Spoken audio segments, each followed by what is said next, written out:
എന്താണ് ഇന്നലെ കരഞ്ഞിട്ടൊരു വീഡിയോ ഒക്കെ പോസ്റ്റ് ചെയ്ത് കണ്ടിരുന്നല്ലോ, എന്താണ് അതിന്റെ പുറകിലുള്ള റീസൺ? ആരും എന്നെ വിശ്വസിക്കല, എന്തെങ്കിലും വിശ്വസിപ്പിക്കണമെന്ന് ഉദ്ദേശിച്ചിട്ടില്ല. പക്ഷേ സത്യം മോൻ അറിയണം. പെണ്ണ് പറഞ്ഞാൽ എന്തും വിശ്വസിക്കും, ആണ് പറഞ്ഞാൽ ഒന്നും വിശ്വസിക്കുക. പക്ഷെ പെണ്ണുങ്ങളെന്ന് പറഞ്ഞല്ലോ ഓരോ സമയത്ത് ഓരോ മൂടായിരിക്കും. നമ്പ്യാവും മുമ്പിയെന്ന് വിചാരിച്ചാൽ മതി.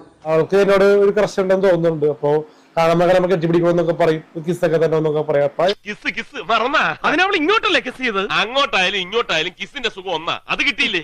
പിന്നെ വരുമ്പോൾ ലിപ് ലോക്ക് ഒക്കെ ചെയ്യിപ്പിക്കാറുണ്ട് എന്നെ കൊണ്ട്.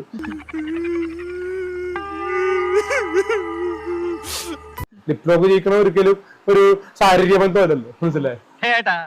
ഇതാ ഞാൻ പറയുന്നത്, നിനക്ക് ബുദ്ധി ഇപ്പോഴും വികസിച്ചിട്ടില്ല. ശരിക്കും കാമുകയല്ലായിരുന്നോ? അല്ല, ഒരു ജസ്റ്റ് ഫ്രണ്ട്. കല്യാണം കഴിച്ച് കൂടെ പൊറപ്പിക്കണമെന്ന ദുരാഗ്രഹം ഒന്നും എനിക്കില്ല. എന്റെ ഉദ്ദേശം മറ്റതാ. മുറുക്കി പിടിച്ചിരിക്കും, മുറുക്കി അമർത്തി പിടിച്ചിരിക്കും, പിന്നെ വേണ്ടാത്ത സ്ഥലത്തോടും. എനിക്കൊരൊറ്റ പ്രാർത്ഥനയുള്ളൂ, ഈശ്വര എന്റെ ഇതുപോലുള്ള ദുഃഖം ഒരിക്കലും തീരല്ലേ ഭഗവാനേ. 40 വയസ്സുള്ള ആള് 23 വയസ്സ് വരെ പ്രേമിക്കുന്നത് തെറ്റല്ലേ? ഒന്ന് കുനിഞ്ഞു കൊടുത്ത ചാടി തലേ കയറും. ആണത്തം കളഞ്ഞിട്ടുള്ള ഒരു വിട്ടുവീഴ്ചയ്ക്കും ഞാൻ തയ്യാറല്ല. അത് 40 വയസ്സാണെന്ന് ആദ്യം അറിയാൻ പാടില്ലായിരുന്നു, ഇല്ലെന്ന് 30 വയസ്സെന്നാ പറഞ്ഞത്.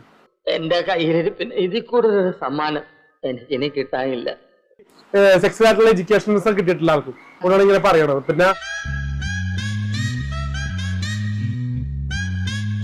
പിന്നെ സമയത്തും കാലത്ത് കല്യാണം കഴിച്ചില്ലെങ്കിൽ ഇതുപോലത്തെ ചേച്ചിമാർക്ക് പ്രശ്നങ്ങൾ ഉണ്ടാവും. പക്ഷെ ആ ഘോഷയാത്രയുടെ മുന്നിൽ കൊടിയും പിടിച്ച് നടക്കാൻ നീ എന്നെയാണല്ലോ തെരഞ്ഞെടുത്തെന്ന് ഓർക്കുമ്പോഴാണ് ഒരു വിഷമം. ഈ വെച്ച് എപ്പോഴും ലഭിച്ചോട്ടാ അതിലെ പേരും ജോസ് എന്നൊക്കെ പറഞ്ഞ് പ്രേമത്തിന്റെ ആദ്യചലനങ്ങൾ അവിടെ തുടങ്ങുകയായി.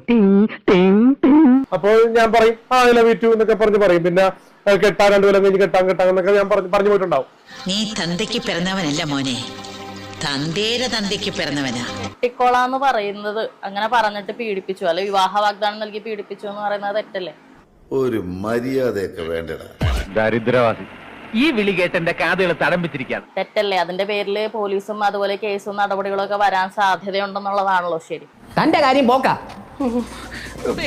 നിങ്ങൾക്കിപ്പോൾ കണ്ടക സാറ്റർഡേ ആണ്, കണ്ടക ശനിയാണെന്ന്.